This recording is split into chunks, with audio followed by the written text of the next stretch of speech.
Fernanda. Você é nutricionista, só se apresenta um pouco para o pessoal que não te conhece. Tá bem. Eu sou nutricionista. Eu me formei na Universidade Federal de Ciências da Saúde de Porto Alegre, no Rio Grande do Sul. Ainda na graduação, eu comecei a trabalhar com a Márcia, né, na área de alimentação infantil. E acabei fazendo meu mestrado e meu doutorado nessa área, também lá no Rio Grande do Sul. Ainda no doutorado, quando eu estava estudando o consumo de alimentos em crianças, eu comecei a trabalhar com os alimentos ultraprocessados, foi mais ou menos em 2012, e que depois eu vou falar um pouquinho mais sobre esse estudo que a gente publicou. E depois eu trabalhei no Ministério da Saúde, especificamente na elaboração do Guia Alimentar para a População Brasileira, que utiliza essa classificação, né, que trabalha com os alimentos ultraprocessados. E desde 2016 agora, eu sou pesquisadora de pós-doutorado aqui na Universidade de São Paulo, no NUPENS. Tudo Que é bem, esse né? grupo que criou. Dali, dali. Ultraprocessados. Então, a gente está falando com a pessoa certa. E eu queria, então, Fernanda, que você esclarecesse um pouquinho assim, a diferença entre processados, ultraprocessados, que você desse um esclarecimento sobre, né? Porque é sempre bom ouvir de alguém que tem uma experiência assim, muito profunda no assunto. Então, começar com acho que com essa conversa. Tá. Eu acho ótimo, Márcia, porque quando a gente fala em alimentos ultraprocessados, muitas pessoas têm a ideia de que a gente está falando que o processamento de alimentos é ruim, né? E não é nada disso, né? Muito pelo contrário, hoje a imensa maioria dos alimentos que a gente consome, ela é processada de alguma forma. E essa classificação que trouxe o conceito de alimentos ultraprocessados, na verdade, ela considera o grau, né, o nível de processamento, mas ela também considera o propósito, né? Por que esse alimento foi processado? É Hoje a gente importante, chama...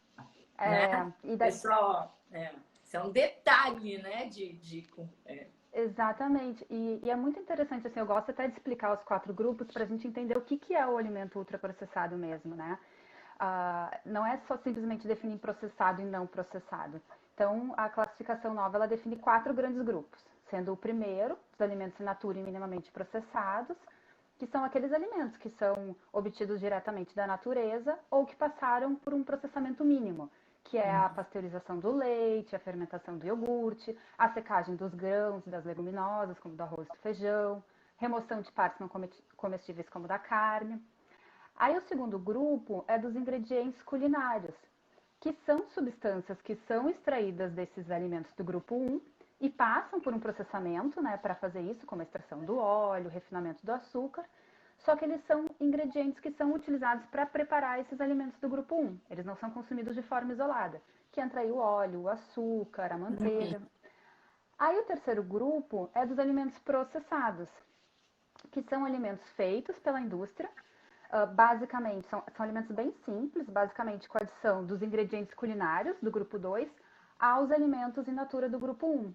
Então, a gente tem aí as conservas de legumes, as carnes salgadas, os queijos, pães feitos de farinha, água e sal. Então, são alimentos simples que, se a gente quiser, a gente faz em casa, mas hoje a indústria, né, faz e muitas vezes a gente acaba adquirindo eles prontos. E o último grupo, que é dos alimentos ultraprocessados, eles são completamente diferentes dos outros 3 grupos, né? Eles, na verdade, eles são são formulações industriais feitas com grandes quantidades de açúcar, de gordura, de sal e ainda de ingredientes que a gente não usa nas nossas casas, como a gordura vegetal hidrogenada, o amido modificado. Não teria nem condição de fazer em casa. Exatamente. E utiliza técnicas de processamento muito sofisticadas, que é exatamente isso, a gente não consegue reproduzir em casa. E como ele tem pouco alimento de verdade, pouco alimento integral na composição dele, ele precisa de aditivos que alteram as características cosméticas do alimento, né? Que vão dar cor, aroma, a textura. Então aqui a gente está falando dos salgadinhos de pacote, a gente está falando dos biscoitos, da gelatina, daqueles petit suisses, né? Os famosos danoninhos que são muito consumidos por crianças. dessas farinhas ultraprocessadas. Então, são alimentos realmente completamente diferentes dos outros, né? Dos outros 3 grupos. Claro, né? Porque eu achei importantíssimo, né, Fernanda, falar sobre isso, porque até depois tem uma pergunta sobre isso, mas que a gente, né, sem a indústria de alimentos, não é que quando você fala de ultraprocessados, nós estamos combatendo a indústria de alimentos, né? Não teria nem como nós nos alimentarmos, porque é tanta gente, mas é a gente poder separar isso. Então, acho que é fundamental isso que você trouxe, porque a gente não pode polarizar, né? E a Exatamente. gente também porque é processado. Quantos alimentos processados a gente come e precisa comer, né? Até para ter os nutrientes que a gente precisa, mas é separar isso no sentido bom. Mas aí nós estamos falando o que são esses ultraprocessados. Porque às vezes eu percebo, Fernanda, que se fala como sinônimo. Processado e ultraprocessado. Você já reparou isso? Sim. Né? Então, é uma confusão, né? Isso, então, é uma questão que a gente tem que separar mesmo e a gente poder aplicar isso, por exemplo, quando a gente aplica isso para criança. E aí que eu quero que você fale do estudo, né, que você fez, que a gente fez lá, né, com as crianças. E, né, assim, exatamente qual foi, né, o propósito, como que você... E dá uma resumida, né, para o pessoal. Eu até joguei hoje lá no meu Instagram o artigo, porque ele para mim, foi um divisor de águas. Verdade. Não, é verdade. A gente era muito novo ainda quando a gente começou a estudar a classificação, né? O primeiro artigo da classificação saiu em 2009, então, e a gente começou a trabalhar com a classificação acho que em 2011, 2012. Então, para a gente também era muito novo entender esses alimentos. Mas, ao mesmo tempo, fez muito sentido, porque muitos dos alimentos que a gente já criticava na alimentação das crianças, que a gente avaliava... E a gente falava não saudáveis, não saudáveis, Você lembra não recomendados. A gente não conseguia classificar. A gente não conseguia classificar, exatamente. Eram esses alimentos ultraprocessados, né? Então, fez muito sentido. Aí, como é que foi esse estudo? A gente pegou crianças na idade pré-escolar e na idade escolar. É um estudo de acompanhamento, né? Na cidade de São Leopoldo, que é um estudo que já tem muitas publicações sobre isso, mas esse é um recorte, né? E a gente avaliou o consumo de alimentos ultraprocessados na idade pré-escolar, então por volta de 13 e 4 anos. E a gente viu o que acontecia com o perfil lipídico dessas crianças na idade escolar, né? Por volta dos 7 e 8 anos. E o que a gente encontrou? Primeiro que o consumo de alimentos ultraprocessados nas crianças era super alto. Esse foi o primeiro choque. Foi o primeiro choque. Gente, é super importante a gente reforçar isso. Ultraprocessado, né? Ultraprocessado. E a gente não fala mais de alimentos industrializados, porque alimento industrializado, leite industrializado, né? Confunde, né? Confunde. Então, o estudo foi feito com ultraprocessados. E a gente observou que 50% quase das calorias das crianças na idade de 7 e 8 anos já vinham de alimentos ultraprocessados. Nossa. Então, realmente, isso foi muito chocante pra gente. E aí, quando a gente foi avaliar os desfechos de saúde, então, o perfil lipídico dessas crianças, a gente observou que o consumo de alimentos ultraprocessados na idade pré-escolar, ele foi um preditor, ele aumentou os níveis de colesterol total e de LDL colesterol, aquele colesterol ruim, né, na idade escolar. E isso foi muito assustador pra gente na época, porque a gente nem falava de alteração de perfil lipídico em crianças, né? Imagina, e nem se faz exames e investigação. Nem se faz exames. E as crianças tinham 7 anos, né? E tem também uma questão bem interessante nesse artigo, que foi, na verdade, a gente fez isso por sugestão do revisor, nem sei se a Márcia lembra Acho disso, que não, Fernanda. Que a gente avaliou separadamente. A gente avaliou também o impacto dos alimentos processados. Então, a gente avaliou dos processados na alteração do perfil lipídico e dos ultraprocessados. E os processados, eles não tiveram nenhum impacto na alteração do perfil lipídico. Que Somente os alimentos bárbaro, Ana, não me ultraprocessados. lembrava disso. Somente os Não me alimentos. lembrava desse Uma detalhe. questão Olha de que visão. interessante, gente. Isso é bárbaro para a gente botar o pingo no i. É o Não, pingo isso no i. é importante mesmo, até pela característica do alimento processado, né? Ele não tem essa característica de substituir uma refeição. Normalmente ele Isso. faz parte de uma refeição, né? Ele é como um Uhum. ingrediente, sei lá, numa massa tu vai colocar um queijo ralado, ou tu vai usar uma carne salgada para fazer a feijoada, né?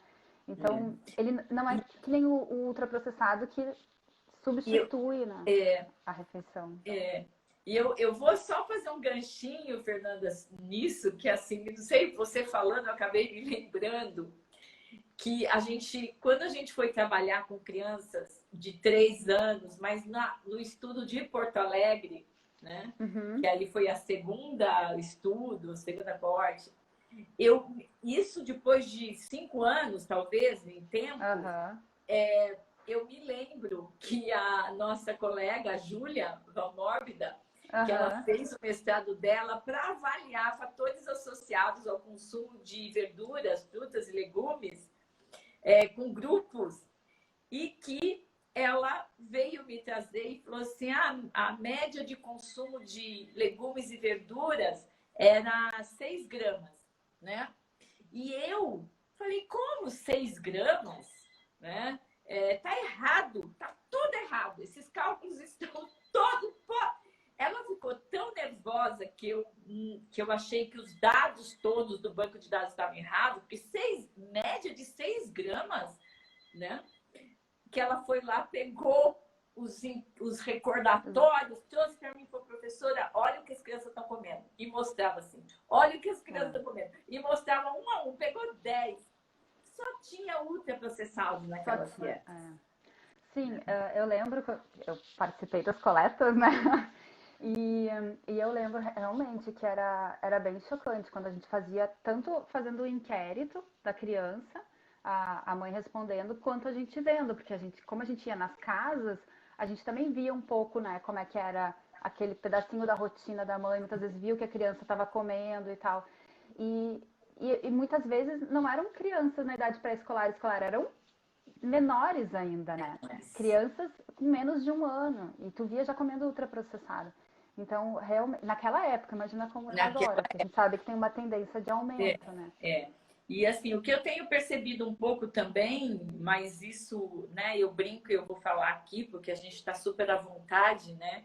Que eu falo que ninguém estuda a população de bom nível socioeconômico, né? A gente só estuda né, separada, né? A gente só estuda porque nossa população toda, o que é mais assustador é que a Uhum. nossa população é de baixo nível socioeconômico, né? Que é a população também, né? Que é do seu estudo, do nosso estudo, quer dizer, e que é muito chocante ver isso e que a gente também às vezes vê que às vezes os ultraprocessados continuam, mas mudam de cara, né? Exatamente. Muda o tipo, A né? gente percebe que ultraprocessado continua sendo, só muda o É, tipo, né? O tipo do ultraprocessado, e que isso é uma questão bem preocupante, né? é. Eu vou aproveitar para fazer uma pergunta para a gente atender o pessoal que perguntou, né? Que eu acho que é legal.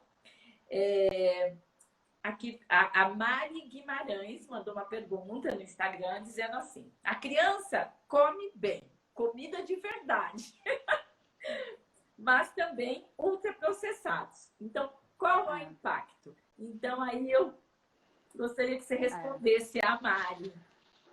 Olha, o impacto são inúmeros, né? Acho que a gente pode listar vários. Mas eu acho que eu gostaria de dividir um pouco essa questão pela faixa etária também, né? Eu acho que se a gente pega uma faixa etária, vamos pensar assim, menor de 2 anos, são crianças ainda muito pequenas, que elas não têm autonomia de escolher o que elas vão pegar, que é os responsáveis, determinam muito mais o Oferece. que elas vão comer, exatamente porque eles oferecem.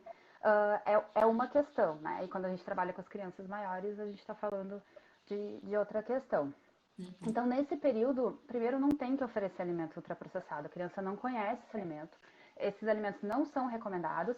A criança come em volume pequeno. No momento que ela está comendo alimento ultraprocessado, ela vai estar substituindo pelos alimentos que ela deveria comer. Então, eu acho que esse é o maior impacto, assim, essa substituição. Então, ela vai deixar de comer a comida de verdade, né? Apesar de falar que ela come bem se não tem ultraprocessado, para consumir esses alimentos ultraprocessados. Que tem a palatabilidade, né, Fernanda? Isso é uma coisa que eu venho falando muito. Ela troca, porque a palatabilidade do ultraprocessado, ele acaba, né, fazendo com que ela tenha mais preferência, porque tem a história que é tudo concentrado. Muito, exatamente.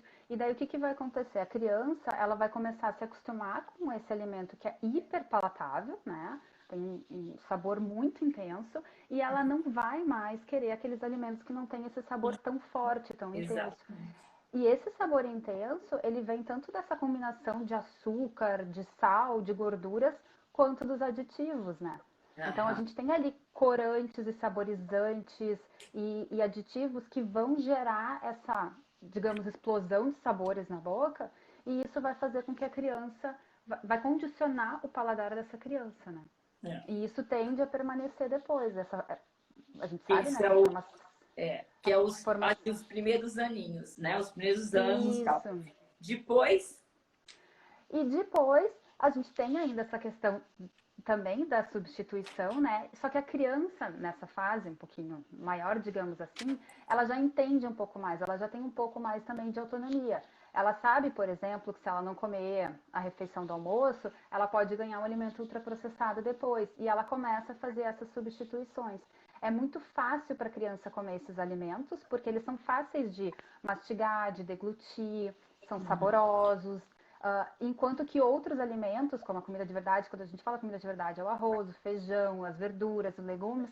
Não, a criança precisa estar sentada na mesa, ela precisa mastigar, ela precisa ter talheres. Não são alimentos tão convenientes, tão práticos, né? E eu acho que assim, né, para a gente fechar a resposta, né, da Mari Guimarães, é que também a questão tem de que dali a gente vai ter sempre presença de algum alimento ultraprocessado, que pode ter, mas que ele seja numa quantidade pequena, né? Que ele, se ele presente, que ele tenha uma porcentagem em relação à energia que seja dentro de um limite, não como a gente via das nossas crianças, de 50% da energia vinha, né? Então, uma quantidade pequena, e aí depende da família, depende, né, da proposta, mas que vai estar presente, porque a gente vive em sociedade, né? Acho que um problema também dessa fase um pouco maior é a questão do marketing, né, Márcia? A publicidade. Então, a criança, ela é bombardeada com isso. E hoje em dia os pais também têm muita dificuldade de conseguir proteger. Por mais que eles queiram, é difícil proteger, porque tá em tudo a publicidade, né? Desde sei lá, os desenhos que elas estão assistindo, mas também no supermercado, a venda casada de brinquedos com esses alimentos. Exatamente. Então, a embalagem. A embalagem. A embalagem os desenhos animados, né, colorida e tal. Então tem que ter mesmo uma disciplina né, mas é uma questão de que que é o que a gente quer falar, é que tem uma questão meio desequilibrada, né, para a gente poder lidar, para que esse consumo seja muito restrito, né, em função dele não ser saudável mesmo, tá? Aí já vou puxar o gancho para a pergunta da Sara Rocha, que é: qual o impacto do sódio presente nesses alimentos para a saúde da criança? E eles são ricos em sódio, né?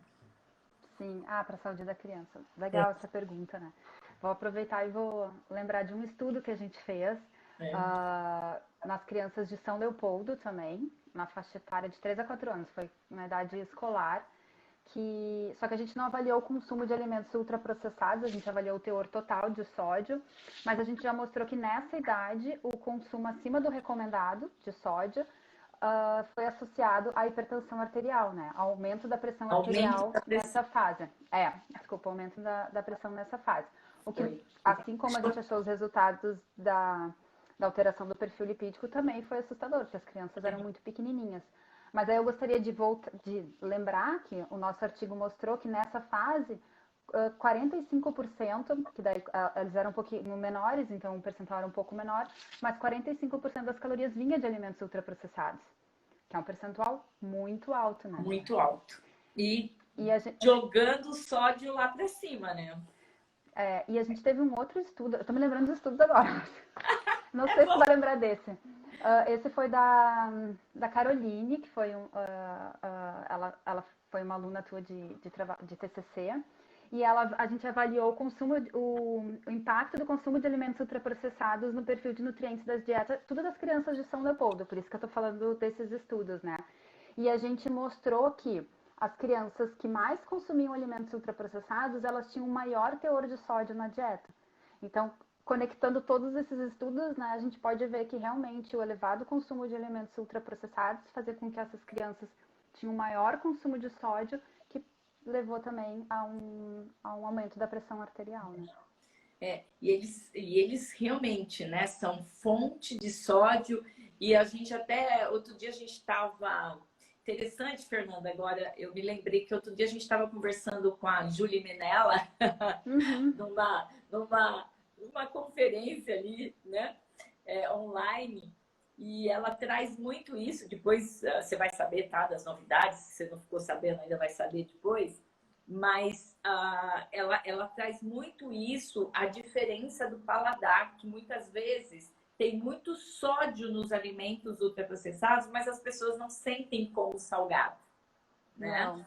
O sabor, por exemplo, você vai comer alguma coisa com sal, você sente. Então, isso seria quase que um sódio ali invisível, né? Embutido ali, que nem que as pessoas, que não dá nem para sentir como sabor, porque é diferente o sal do sódio. Sim, Não, isso é verdade, Marta. E isso é uma característica do alimento ultraprocessado. Porque, assim, ó, a indústria de alimentos, ela estuda muito para fazer esses produtos. Ela sabe muito sobre paladar, sobre combinação de ingredientes. E essa combinação de sal e açúcar no mesmo produto faz com que tu não sinta aquele sabor extremamente salgado nem extremamente doce, mas ao mesmo tempo a combinação faz com que ele tenha um paladar muito gostoso, assim, que faz com que a gente queira consumir mais, né? Exatamente. Então, às vezes um biscoito salgado, por exemplo, tem açúcar e a gente nem imagina. Né? Exatamente. Ou um doce tem sal. Sente, né? A gente não sente, exatamente. Aí também tem essa pergunta da Crisna Santos, que ela fala qual o impacto na vida adulta quando são consumidos esses ultraprocessados desde a infância. Eu acho que eu diria o primeiro é a questão da formação das preferências e do hábito alimentar. A gente já nasce com uma preferência inata ao sabor doce e ao sabor salgado, e no momento que a gente vai tendo uma exposição precoce a esses alimentos, a esses sabores, a gente vai condicionando cada vez mais o nosso paladar. Vem essa questão também dos aditivos, do sabor intenso desses produtos, e a gente sabe então que os hábitos alimentares são formados na infância e tendem a permanecer na vida adulta. Então, claro que pode ser possível uma pessoa mudar o hábito dela na vida adulta, mas é muito mais difícil. O paladar dela já é condicionado. A gente sabe, assim, É muito difícil. É muito difícil. É muito Por isso difícil. que a gente vem lutando aí para começar certo, né? Para um começo correto. E o que já não tiver certo, tentando mudar, né? Que as mudanças são possíveis, sim, né? São mais difíceis. São mais difíceis. Por isso que a gente tem que ir no paralelo, né? Enquanto profissionais da saúde, a gente tem que ir trabalhando, né? Saúde pública, clínica, para tentar, pelo menos, né? Nesse sentido que o guia alimentar, né, veio, e que você pode falar dele depois um pouquinho, depois, tá? E eu acho, mas também, que somado à formação do hábito alimentar, que eu acho que é uma característica desses alimentos ultraprocessados, são os modos de comer também, né? Porque como são alimentos muito práticos, portáteis, que muitas vezes a gente não precisa de talheres, a criança pode comer, por exemplo, no sofá, assistindo televisão, começa a perder aquele hábito da refeição em família, de comer sentado à mesa, de comer com o uso de talheres, e isso também é um hábito que tende a permanecer na vida adulta. Então, e esses modos de comer, hoje a gente já sabe, que eles interferem no que está sendo consumido, interferem na digestão, interferem até no prazer da alimentação, né? Então, eu acho que são vários fatores. E claro que os desfechos de saúde, né? Como a gente já falou de algum... Pois é, Tem... você sabe que não, é que vocês falando, eu me lembrei que você está falando que é muito fácil, né, comer na frente da televisão esses É alimentos, muito né, eles fácil. são portáveis, né, leva, né? E eu me lembrei que eu dava tarefas para as crianças, né, com excesso de peso, que era no ambulatório que a gente tratava. E das tarefas que eu dava para eles, eu dava assim, algumas tarefas, né? Era a minha maneira de trabalhar com as crianças. Nunca dava dieta, mas eu sempre na consulta, depois, quando ia atender, eu já sabia o que eu tinha solicitado como tarefa. Eu perguntava: qual foi das tarefas que você recebeu? Qual foi a mais difícil? E sabe, E Fernanda, aí? eu estranhava porque o que eles mais me respondiam, eu fazia isso, né, de costume, de hábito, até para entender um pouco o comportamento e a individualidade dele. Mas a Claro. maioria das crianças me respondiam: não ver televisão comendo. Quer dizer, porque uma das tarefas, ela não podia comer vendo TV. Isso era uma tarefa, tá? E essa Nossa, olha só. tarefa era mais Era mais difícil, difícil. porque tinha já o hábito. É. E quando ela vê TV, ela não consegue prestar atenção no que ela está Era comendo. por isso que a Ela gente dizia não, exatamente, ela não tem consciência do que ela não está comendo, a registrava. quantidade que ela está comendo. Muitas vezes ela não tem nem o prazer, né, do alimento que ela está comendo, da comida que ela está comendo. Então, realmente, isso é... E esses Por modos isso, de comer, eles estão muito associados aos alimentos sim, ultraprocessados, né? porque é a facilidade, né? Claro que numa situação É, especial, né? Numa é, situação especial, tal, em família, assistindo alguma coisa, né? Um desenho, um filme, tudo bem, né? Porque a gente fala, né? Proibido, mas a rotina, né? Ela é a rotina e a frequência com que se faz essa questão, né, é complicada. E a gente tinha é, crianças que era rotina, era todos os dias, né? é. Quando não, quando não tinha televisão na cozinha. Exatamente. Exatamente. É É. difícil, né? E o impacto na saúde mesmo, né? Como a gente já falou, a alteração do perfil lipídico desde a infância. Tem um outro artigo que a gente publicou, que é o artigo da Cíntia, né? Que é um artigo um pouco mais Pode recente. falar, pode comentar. Mas a gente avaliou o consumo de alimentos ultraprocessados nessa mesma faixa etária das crianças de São Leopoldo, mas a gente avaliou como desfecho a circunferência da cintura, que é a obesidade abdominal. E a gente encontrou também que o maior consumo de alimentos ultraprocessados na idade pré-escolar, ele foi associado com o aumento da circunferência da cintura na idade escolar, né? Então, também Pois já é. vendo um outro fator de risco Um fator de ainda risco na infância. cardiovascular, né? Um fator Importante. de risco cardiovascular. E não foi só nas crianças de São Leopoldo, né? Foi nas crianças de Porto Alegre também, que é o artigo mais Também. recente que a gente publicou, né? Da Paula Leva, que também É, o consumo de alimentos a minha leva ultraprocessados deve estar por aí.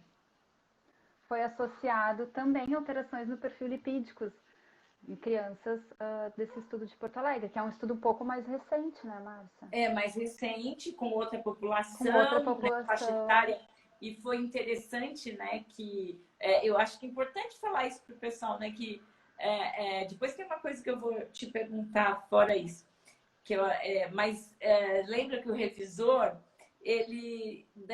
o revisor chegou e falou, escuta, né, mas já tem um trabalho, né, já tem um trabalho praticamente quase que igual, né? A gente quase que falou para ele, não, são só outras crianças. Completamente diferente. E teve mais e teve mais uma análise que a Paula fez, que ela mostrou o tracking da alimentação, né? Esqueci a palavra agora. A manutenção da alimentação, que aquelas crianças Como que comiam mais... evoluiu, né? Como evoluiu Isso. das faixas etárias, né? Da faixa etária. Exatamente. Que aquelas crianças que comiam ultraprocessados na idade pré-escolar, elas mantinham ou até aumentavam o consumo na idade escolar, né? A única coisa que a gente via... E até piorava, né? Até piorava. Mas o mais interessante foi que a gente via que o tipo de alimento ultraprocessado mudava. O total de alimento ultraprocessado aumentava, mas mudava o tipo. Deixava de ser aquelas farinhas ultraprocessadas, que são destinadas à criança, né? Direcionadas, não destinadas, direcionadas à criança. Olha, por mais... por biscoitos, doces, salgadinhos. Então, muda o tipo de alimento ultraprocessado, né? Isso. Teve uma pergunta aqui, aqui, né? Que eu consegui ler, que eu acho que a gente acabou de responder, porque perguntaram quais eram os alimentos ultraprocessados que a gente mais observou nos nossos estudos. Ah, legal. E agora a Fernanda respondeu, porque, gente, muda. Então, assim, para os bebês, os ultraprocessados, que são as farinhas, aquelas farinhas, né? Que são muito focadas para os bebês, era ali para 1 ano, 2 anos. Depois, passava, quando a criança estava ali pré-escolar, passava para outros alimentos. Então, salgadinhos, né, Fernanda? Que é uma isso, coisa... acho que se a gente voltar um pouquinho bolachas antes ainda, recheadas. né? Bolachas recheadas, tem aquele estudo que são com as crianças de Porto Alegre, que a gente avaliou da idade de 6 meses a 9 meses, né? Nesse a gente não avaliou recordatório, a gente avaliou se já tinha consumido alguma vez, porque crianças menores de 6 meses não deveriam estar consumindo esses produtos, né? E 3 produtos me chamaram muita atenção, que foi o refrigerante, 50% das crianças já tinha consumido antes dos 9 meses refrigerante. Os biscoitos, que eu acho que eram 74%. Que eu acho que muito aquele biscoito doce, né? Doce, E o que mais nos chamou atenção, o Petit Suisse.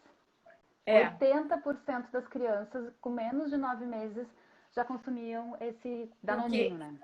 Que também foi a pergunta da Lia aqui, né? Esse a gente chegou até a conclusão desse alimento que as mães usam como alimento complementar. Eles, começa a alimentação complementar, ele faz parte, como se ele fizesse parte de uma recomendação para a alimentação complementar. E muito frequente, tá? Então, isso com certeza é algo que a gente não entende como que isso ficou e como que isso entrou. E ele é ultraprocessado, né? E com muito açúcar, né? Então, uma questão que a gente sempre tenta enfatizar que não é para dar açúcar, porque vai fazer a criança preferir alimentos doces, então prejudica muito o consumo dos alimentos in natura, da refeição básica in natura, porque ela não é doce, né? Então, e é muito mais doce que uma fruta, né, Fernanda? Nossa, muito mais. E tem o aditivo, né, que deixa ele saboroso, aquela cor intensa de morango. E eu acho também que está muito associadas a alegações que estão vinculadas a esses alimentos, né? Eu lembro, mas aqui, essa propaganda ela é muito antiga, mas quando a gente fazia coleta de dados, acho que se perguntar para todas as coletadoras, de alguma mãe elas ouviram aquela questão de que é um alimento nutritivo que tem ferro, que vale por um bifinho. E que elas não tinham nem nascido, as mães. Não é, Fê? Opa, acho que a Fernanda deu uma travadinha. Mas volta aí, Fernanda.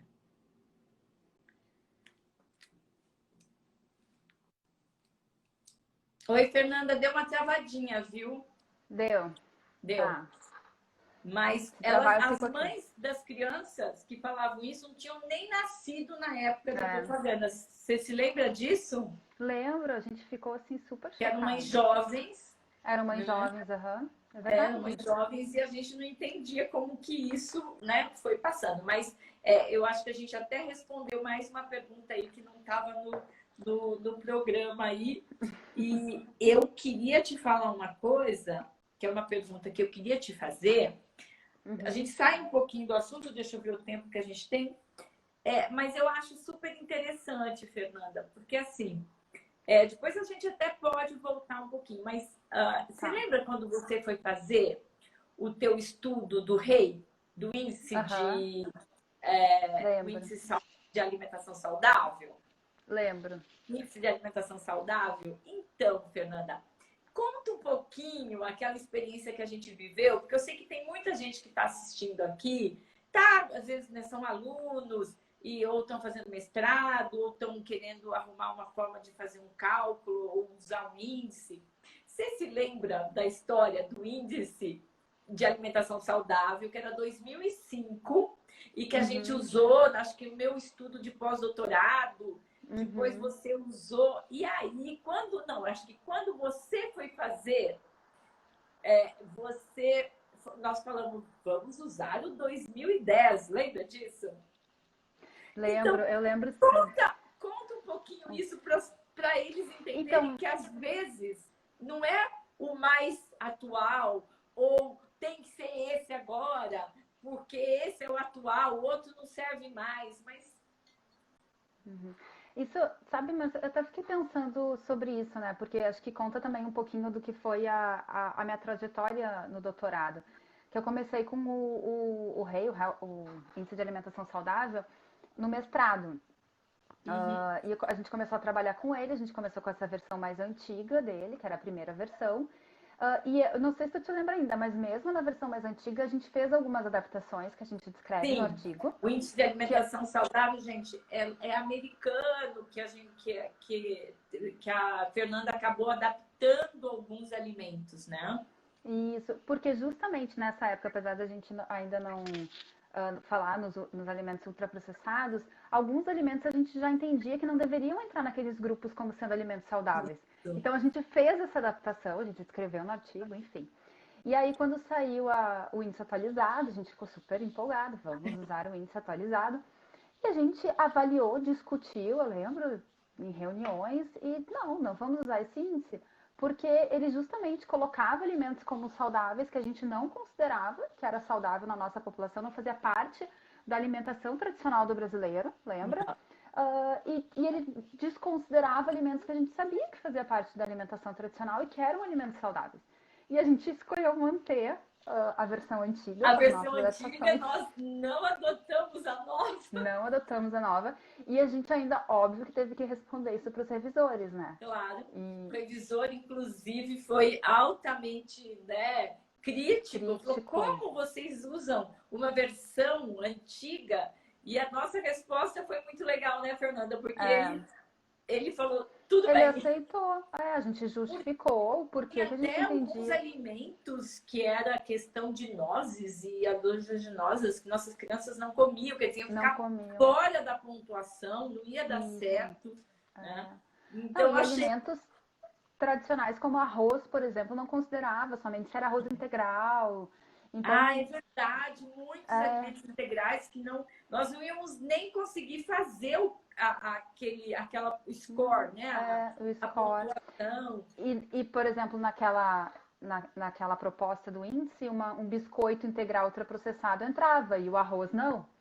É, Então, para nós não né? fez sentido naquela Não fez época, daí a gente sentido. resolveu não E eu usar. acho isso, né? Porque às vezes eu vejo assim que eu tenho muitos colegas, né? O pessoal que manda, fala, ai meu Deus, que tipo fazer um índice ou um questionário, que às vezes eu falo desses questionários validados, né? Que eu já até Uhum, discuti isso, que olha, às vezes não precisa ser um questionário validado, porque às vezes não tem o questionário validado para aquilo que você quer fazer, né? uhum. E se não tem, você não vai fazer. Então, eu acho que eu achei interessante você ver, a gente ainda conseguiu publicar e ficou um dado lindo, né? Porque a gente conseguiu mostrar o impacto da intervenção no rei, né? Quer dizer, desculpa, no índice de alimentação saudável, foi muito legal mesmo. Deixa eu ver aqui. Fernanda, eu acho que aqui, ó, a gente está com um pouquinhos minutinhos, porque como a gente deu uma paradinha, mas eu tenho a impressão que a gente tem uns 10 minutinhos. Eu vou ver aqui se eu acho alguma pergunta. E se você quiser também falar alguma coisa também, que eu acho que a gente vai encerrando, né? Eu acho que... Tá. Talvez assim... o que a gente pode fazer, né, agora, né, nessa situação, assim, como que a gente pode, talvez, tentar reduzir o consumo de alimentos ultraprocessados e aumentar e promover o consumo de alimentos in natura minimamente processado e as preparações feitas com esses alimentos, né. Eu acho que a primeira questão seria ter uma...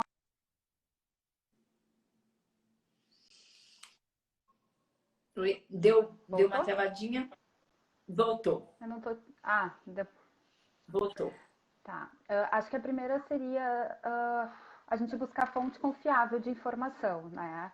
E hoje, quando eu falo isso, eu falo tanto os profissionais, nutricionistas, né, como profissionais de saúde, quanto orientar a população para que ela faça isso. E hoje, sem dúvida, a gente tem o Guia Alimentar para a população brasileira, que é para crianças acima de 2 anos, né? Então inclui as crianças. E está muito claro lá que, acho que a gente pode citar a regra de ouro, né? Que é prefira alimentos in natura e minimamente processados e preparações culinárias feitas com esses alimentos a alimentos ultraprocessados, né? Então é evitar alimentos ultraprocessados. E agora, mais recentemente, que saiu, final do ano passado, o Guia Alimentar para Crianças Menores de 2 anos, que também utiliza a classificação nova e ele recomenda também, se não me engano, é o passo 6 ou 4, agora não me lembro. Eu sei bem decor os 10 passos. Eu sei decor os 12, agora são os 12, né? Leva um tempo.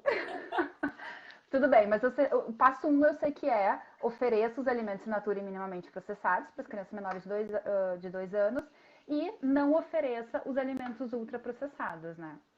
Então, acho que a gente tem essas recomendações hoje muito claras, tem fonte confiável de informação.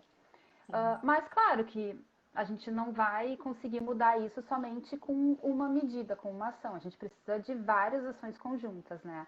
Acho que a gente precisa ter ambientes alimentares que não promovam o consumo de alimentos ultraprocessados, porque senão a gente vai ficar lutando o tempo todo para não oferecer para a criança, né?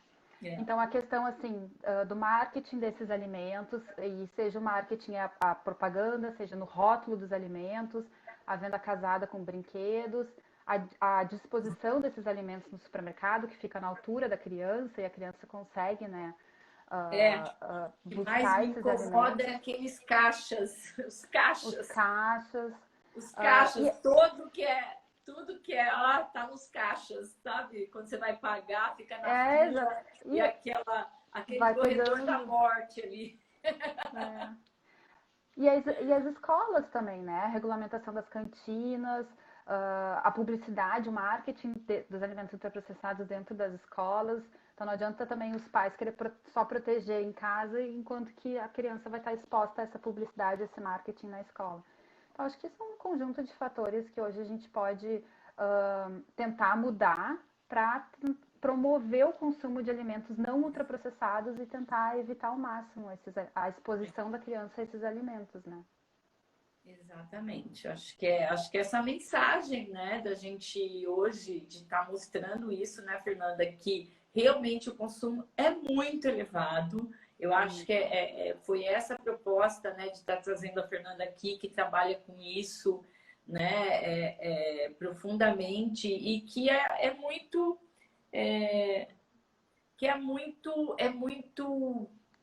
elevado, né? Esse é o problema, né?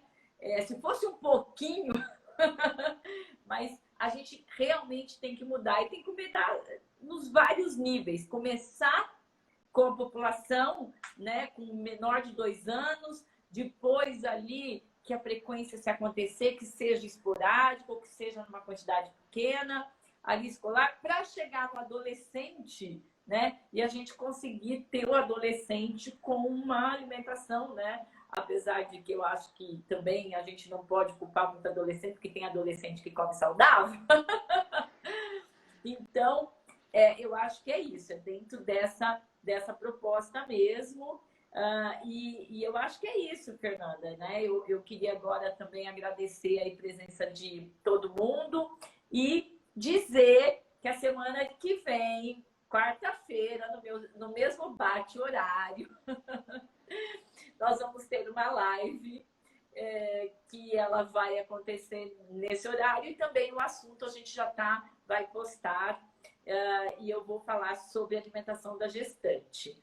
Né? Eu acho que é um assunto também que o pessoal tem muita dúvida, então eu vou estar aqui trazendo a ideia da gente estar fazendo essas lives, é poder trocar informações mesmo e a gente poder tornar esse momento que a gente está vivendo aqui um pouquinho mais alegre, né? Porque todo mundo está, né, já num... Né? Eu já estou com escapando aqui, né? Eu já estou assim, né? A gente aguentou bem no começo, agora a gente já começa a ficar mais impaciente, mas é isso, temos que ficar em casa enquanto a gente tiver aí, né, nessa situação. E vamos lá, a gente vai vendo, louca para te encontrar, Fernanda. Sim, né? Espero que seja logo. Muito obrigada, Márcia, foi ótimo. Muito obrigada, olha, foi maravilhoso, eu adorei. Eu tenho certeza que todo mundo também gostou. E que se tiver alguma pergunta aqui e não responder, depois a gente tenta responder, tá bom? Eu acho que é isso. Acho que a gente já pode, acho que eu vou finalizar. Pessoal, muito obrigada, Fernanda, de coração. Não vejo a hora de te encontrar e a gente poder fazer as nossas comidinhas. Comidinhas, né? As nossas preparações um pouquinho exóticas, às vezes. Então, tá. Muito obrigada. Obrigada, foi ótimo. Eu que agradeço. Um beijo. Tchau, tchau para todo mundo. Tchau.